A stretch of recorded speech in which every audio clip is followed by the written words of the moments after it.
Hi കൂട്ടുകാരെ, പുതിയൊരു വീഡിയോയിലേക്ക് എല്ലാവർക്കും സ്വാഗതം. അങ്ങനെ ശ്യാം ഡോക്ടറെ അടുത്തോട്ട് പോകാൻ ഒരുങ്ങുകയാണ് കേട്ടോ. ഇതേ സമയം സോന പ്രതിഭയോട് വന്നിട്ട് പറയാം, പ്രതിഭ എനിക്കിപ്പോൾ എങ്ങനെയുണ്ട്, ശ്യാമമോളെ നിന്നെ അരികിലാക്കി പോകാനും വയ്യ, എന്നാൽ അമ്മയും ഈ പറയുന്ന അനുവേച്ചിയും അതുപോലെ അനുവേടത്തിയും അതുപോലെ തന്നെ ഇന്ദ്രേട്ടനെയും കാണാനുമില്ല, എന്താ ചെയ്യുക എന്നൊക്കെ ചോദിക്കുമ്പോൾ സോന എനിക്കിപ്പോൾ ചെറുതായി തല പൊക്കാൻ കഴിയുന്നുണ്ട്, നീ എന്തായാലും പോയിക്കോളൂ, ആ ഒരു ഇത് കുടിച്ചത് കൊണ്ടാണെന്ന് തോന്നുന്നു, നീ തന്നത് കുടിച്ചത് കൊണ്ടാണെന്ന് തോന്നുന്നു, ഇപ്പോൾ കുഴപ്പമൊന്നുമില്ല, നീ പോയിക്കോളൂ എന്ന് പറയാം കേട്ടോ. അപ്പോൾ ഷാമ്പു പറയണേ എനിക്കാണെങ്കിൽ ഇന്ന് എന്തായാലും പോകണം, ഡസ്റ്റ് അലർജി കൂടി വരികയാണ്, എനിക്കങ്ങനെ തല പൊന്തിക്കാൻ വയ്യ, ഹോമിയോനാണ് കാണിക്കുന്നതെന്നൊക്കെ പറയണം കേട്ടോ. ഇപ്പുറത്താണെങ്കിലോ ഇവരിങ്ങനെ രാഷ്ട്രീയ ഇവരിങ്ങനെ ഓരോരുത്തരോട് വന്നിട്ട് ഇങ്ങനെ ചോദിക്കുകയാണ്. അപ്പോൾ സുശീല അതിനിടയ്ക്ക് പറയുന്നുണ്ട്, ഇതെൻ്റെ മകൻ്റെ ഭാര്യയാണ് എന്നൊക്കെ പറഞ്ഞിട്ട് ഓരോരുത്തർക്ക് പരിചയപ്പെടുത്തി കൊടുക്കുകയാണ് കേട്ടോ.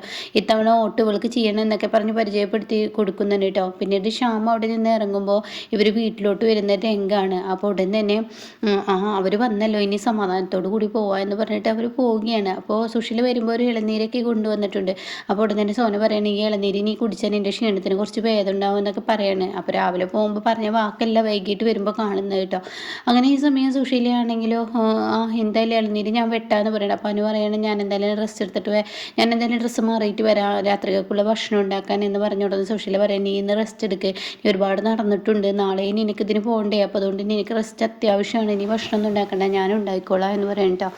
ഇതേസമയം അകത്തോട്ട് പോവാണ്. എന്നാൽ ഈ സമയം ഇപ്പുറത്ത് പ്രതിഭയാണെങ്കിൽ ആകെ അതിശയിച്ച് പോവാണ്. രാവിലെ ഇതൊക്കെ അഭിനയമാണ്, ഇതൊക്കെ ഉള്ളതാണ്, ഒരു ഗർഭിണി ഇതൊന്നും ഇത്ര വല്ലാതെ കുത്തിപ്പിടിച്ച് പൊക്കി വരണ്ട എന്നൊക്കെ പറഞ്ഞ് സുശീല ഇന്ന് ഇപ്പോൾ ഇളനീരുമായി വന്നിരിക്കുന്നത്. അങ്ങനെ സുശീല എന്നെ ഇളനീര് വെട്ടുന്നു, ക്ലാസ്സിലോട്ട് വെക്കുന്നു, എന്നിട്ട് പ്രതിഭക്ക് കൊടുക്കുന്നു. അപ്പോൾ പ്രതിഭ ചോദിക്കുന്നുണ്ട്, അല്ല അമ്മ അനുവഴത്തി ഇനിയിപ്പോൾ ഇലക്ഷന് ജയിക്കും, അതിന് വേണ്ടിയിട്ടല്ലേ ഞാൻ ഇറങ്ങിയിരിക്കുന്നത്, അവൾ തന്നെയാണ് ജയം, എന്തായാലും അവളുടെ ഭാഗത്താണ് ഒരുപാട് ജനങ്ങൾ, അപ്പോൾ അവൾക്ക് തന്നെയാണ് ജയം കാണുന്നത് എന്നിങ്ങനെ പറയുന്നു ഉണ്ട് കേട്ടോ. അങ്ങനെ നീ ഇത് കുടിച്ചിട്ട് അവിടെ പോയി കിടന്നോ എന്ന് പറഞ്ഞിട്ട് പ്രതിഭയെ പറഞ്ഞു വിടുകയാണ്. പിന്നീട് സുശീല അടുക്കളയിൽ കയറിയിരിക്കുകയാണ്.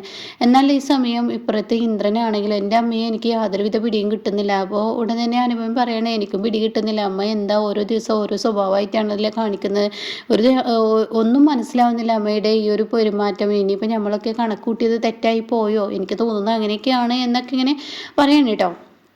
അപ്പോൾ അത് കേട്ടുടൻ തന്നെ ഇന്ദ്രൻ പറയണേ, അങ്ങനെ വല്ലാതൊന്നും വിശ്വസിക്കാൻ പറ്റില്ല, അമ്മ ഇങ്ങനെയാണ്, കുഞ്ഞുനാളിലെ ഞാൻ എൻ്റെ അമ്മയെ എല്ലാത്തിനും സപ്പോർട്ട് ചെയ്തൊരു വ്യക്തിയാണ്, അമ്മയ്ക്ക് വേണ്ടി ജീവിച്ചൊരു വ്യക്തിയാണ്, അമ്മയുടെ കഷ്ടപ്പാടും വേദനയും ഒക്കെ അറിഞ്ഞ് ജീവിച്ചൊരു വ്യക്തിയാണ്, അതുമാത്രമല്ല അമ്മയുടെ ആവശ്യങ്ങൾക്ക് മാത്രമാണ് എന്നെ ഉപയോഗിച്ചിരുന്നത്, അതുകൊണ്ട് തന്നെ എൻ്റെ അമ്മയുടെ അഡിക്റ്റായി മാറി, എൻ്റെ അമ്മയ്ക്ക് എന്താണ് വേണ്ടത് അത് ഞാൻ ചെയ്യും, എൻ്റെ അമ്മ പോകുന്ന വഴിയിൽ എന്താ തടസ്സം അത് ഞാൻ വെട്ടിക്കൊടുക്കും, അങ്ങനെയൊക്കെ ചെയ്തു എന്ന് പറയാൻ കേട്ടോ. അപ്പോൾ അത് കേൾക്കുന്ന അനുഭവം പറയണേ, ഇതൊക്കെ ചെയ്തുകൊണ്ട് തന്നെയാണ് ഇന്ദ്രേട്ട ഇന്നിപ്പോൾ അമ്മ ഇങ്ങനെയൊക്കെ ആയത്, ഇന്ദ്രേട്ട അങ്ങനെ ചെയ്യാൻ പാടില്ലായിരുന്നു, ചെയ്തത് തെറ്റായിപ്പോയി എന്നൊക്കെ പറയുമ്പോൾ ഇനി പറഞ്ഞിട്ട് എന്താ കാര്യം, എന്തായാലും ഇപ്പം നമുക്ക് കുഴപ്പമൊന്നുമില്ലല്ലോ, ഇനി ഒന്ന് സൂക്ഷിക്കുന്നത് നല്ലതെന്ന് പറയാൻ കേട്ടോ. പിന്നീട് സുശീല കിച്ചണിൽ പണിയെടുക്കുകയാണ്, കഞ്ഞിയിടുന്നു അങ്ങനെയുള്ളതൊക്കെ. അപ്പോൾ ഹർഷ ഫോൺ വിളിച്ച് പറഞ്ഞ കാര്യത്തെക്കുറിച്ച് ഇങ്ങനെ ചിന്തിക്കുകയാണ്. അതായത് ഈ ഒരു ഭക്ഷണമൊക്കെ ഉണ്ടാക്കുന്നത് നിങ്ങൾ തന്നെ ഏറ്റെടുക്കണം സുശീലയെ, പിന്നെ നിങ്ങൾ അതിൽ നിന്ന് പതിയെ കൈയൊഴിയണം, എന്നിട്ട് അനുവാണ് ഉണ്ടാക്കിയെന്ന് വരുത്തി തീർക്കുന്ന ആ രീതിയിലായിരിക്കണം നിങ്ങളുടെ പെരുമാറ്റം എന്ന് പറഞ്ഞതിനെ കുറിച്ച് ഇങ്ങനെ സുശീല ഓർക്കണം കേട്ടോ.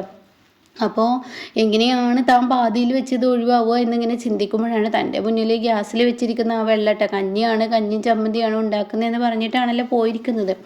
അങ്ങനെ ഗ്യാസിലെ അടുപ്പത്ത് വെച്ചിരിക്കുന്ന ആ കലം ചൂടാകുമ്പോൾ സുശീല അതിലോട്ട് കയ്യങ്ങ് തൊടണം. എന്നിട്ട് അയ്യോ എൻ്റെ കൈ പോയേ എന്ന് പറഞ്ഞിട്ട് നിലവിളിച്ച് അങ്ങ് അട്ടഹസിച്ച് കരയാണ് കേട്ടോ. അപ്പോഴേക്കും അനുഭവം പുറത്തോട്ട് വരികയാണ്. അപ്പോൾ ഇതിനിടയ്ക്ക് ഇന്ദ്രൻ പറയുന്നുണ്ട്, ഞാൻ എന്തായാലും ഉമ്മറത്തിരിക്കാൻ ഈ ഡ്രസ്സൊക്കെ മാറ്റി വാ എന്ന് പറഞ്ഞിട്ട്, ഞാനും കുഞ്ഞും ഉമ്മറത്തുണ്ടാവുമെന്ന് പറഞ്ഞിട്ട് ഇന്ദ്രൻ അങ്ങോട്ടും പോകുന്നുണ്ട് കേട്ടോ. ഇതേ സമയം നിലവിളി കേട്ട അനുഭവം വരുമ്പോൾ, എന്താ അമ്മേ എൻ്റെ കൈ പൊള്ളി എനിക്ക് നീറുന്നു. അപ്പോൾ അനുഭവം പറഞ്ഞ് ഞാനൊന്ന് നോക്കട്ടെ, അയ്യോ നന്നായിട്ട് പൊള്ളിയുണ്ടല്ലോ, ഈ അമ്മയോട് പറഞ്ഞതാണ് ഞാൻ കയറണ്ടെന്ന്, ഞാൻ തന്നെ ചെയ്തിരുന്നു, എന്തിനാ അമ്മ ഇങ്ങനെ കിടന്ന് കഷ്ടപ്പെടുന്നത്, ഞാൻ ചെയ്തു തരുന്നല്ലോ എന്നൊക്കെ പറഞ്ഞിങ്ങനെ സംസാരം തുടരുമ്പോഴേക്കും ഉടൻ തന്നെ അനുപമ പറയാണ്, സുശീല പറയാണ്, അതൊന്നും കുഴപ്പമില്ല, ഞാനിപ്പോൾ ഒരു കഞ്ഞിയും ഒരു ചമ്മന്തി ഉണ്ടാക്കുക അത്ര വലിയ പണിയൊന്നുമല്ലല്ലോ, ഞാൻ എന്തായാലും അടുപ്പത്ത് വെള്ളം വെച്ചിട്ടുണ്ട്, അത് തിളക്കുമ്പോഴേക്കും അരി ഇട്ട് കൊടുക്കണം, അത്രേ വേണ്ടുള്ളൂ, അതിപ്പോൾ ഇത്ര വലിയ പണിയൊന്നുമില്ലല്ലോ, ഞാൻ ചെയ്തോളാം, അത് വേണ്ട അമ്മ ഇവിടെ ഇരിക്കുക, മരുന്ന് ഞാൻ പുരട്ടി തരാമെന്നൊക്കെ പറഞ്ഞ് മരുന്ന് ഇങ്ങനെ പുരട്ടി കൊടുക്കുന്നുണ്ട്. എന്നിട്ട് പറയാം, അമ്മ ഇനി റെസ്റ്റ് എടുത്തോ, അതൊന്നും പറ്റത്തില്ല, കഞ്ഞി ഞാൻ ഉണ്ടാക്കട്ടെ, നിനക്ക് നാളെ ഇനിയിപ്പോൾ ഇതിനൊക്കെ ഇറങ്ങേണ്ടതല്ലേ, അപ്പം നിനക്ക് ക്ഷീണം കേടൊക്കെ ഉണ്ടാവുമെന്ന് പറയുമ്പോൾ ഒരു കഞ്ഞി വെക്കുന്നത് ഇത്ര ക്ഷീണമാണ്. നിനക്ക് അനുഭവിക്കാൻ തന്നെയാണ് യോഗ എന്നാ തോന്നുന്നത്, അതുകൊണ്ടാണ് ഇങ്ങനെയൊക്കെ വന്നത് എന്ന് പറയുമ്പോൾ അതൊന്നും കുഴപ്പമില്ല, ഒരു കഞ്ഞി വെക്കുന്ന എത്ര പ്രശ്നമാണ്, അതിലോട്ട് കുറച്ച് അരി ഇടണം, അല്ലാതെ ഇപ്പോൾ എന്താ എന്ന് പറഞ്ഞിട്ട് അനുഭവം പിന്നീട് കിച്ചണിലോട്ട് പോകണം. ഇപ്പോൾ സുശീലയാണെങ്കിലോ നീ അങ്ങനെ തന്നെ വേണം എന്നുള്ള ആ രീതിയിൽ നിൽക്കുന്നുണ്ട്. ഇതേസമയം ഇന്ദ്രനെയാണ് കാണിക്കുന്നത്. ഇന്ദ്രൻ ഇങ്ങനെ ഉമ്മറത്തിരിക്കുമ്പോഴാണ് ശ്യാം കയറി വരുന്നത് കേട്ടോ. അപ്പോൾ ശ്യാമിനെ കണ്ട ഉടൻ തന്നെ ഇന്ദ്രൻ ചോദിക്കുകയാണ്, എന്തായി ശ്യാം, എന്താ കുഴപ്പമൊന്നുമില്ല, ഒന്നും പറയണ്ട, അപ്പോൾ നിങ്ങൾ ഭക്ഷണം കഴിച്ചോ എന്ന് അനുഭവം ചോദിക്കുകയാണ്. ഭക്ഷണം കഴിക്കണ്ട, വാ നമുക്ക് പെട്ടെന്ന്. അപ്പോഴേക്കും സോന ചോദിക്കാൻ, നിങ്ങൾ കഴിച്ചില്ലേ? ഇല്ല, ഞങ്ങൾ നിങ്ങളെ കാത്തിരുന്നതാണ്. അത് കേട്ട ഉടൻ തന്നെ സോന പറഞ്ഞു, അയ്യോ ഞങ്ങൾ ഭക്ഷണം പുറത്തുനിന്ന് കഴിച്ചല്ലോ, നിങ്ങൾ കഴിച്ചോളൂ. അപ്പോൾ ഉടൻ തന്നെ ഇന്ദ്ര, ആണോ? അത് പിന്നെ ശ്യാമേട്ടന് ഒരു മരുന്ന് കൊടുത്തു, അവിടെ വെച്ച് അപ്പം തന്നെ കൊടുത്തു. എന്നിട്ട് ഭക്ഷണം കഴിച്ചിട്ട് 15 മിനിറ്റ് കഴിഞ്ഞ് ഡോക്ടറെ വീണ്ടും കാണിക്കാൻ പറഞ്ഞു.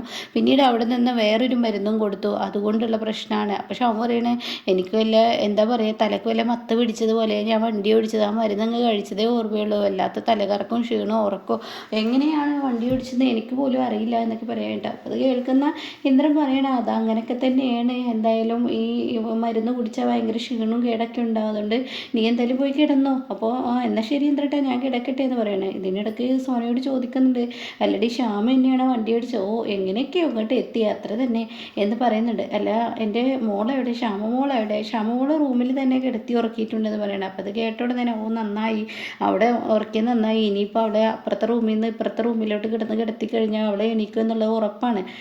എന്നിട്ട് സോന ചോദിക്കുന്നുണ്ട്, അല്ല പ്രതിഭ കഞ്ഞി കുടിച്ചോ? ഇല്ല, പ്രതിഭ കഞ്ഞി കുടിച്ചില്ല. അപ്പോൾ അമ്മയും കുടിച്ചില്ല, എല്ലാവരും നിങ്ങളെ കാത്തു നിന്നതാണ്. ഇനി എന്തായാലും അവരെ പോയി വിളിക്കട്ടെ, ഞാൻ അവിടെ പോയി വിളിച്ചിട്ട് വരാം എന്നൊക്കെ പറഞ്ഞിട്ട് അവിടെ നിന്ന് പോവുകയാണ് കേട്ടോ.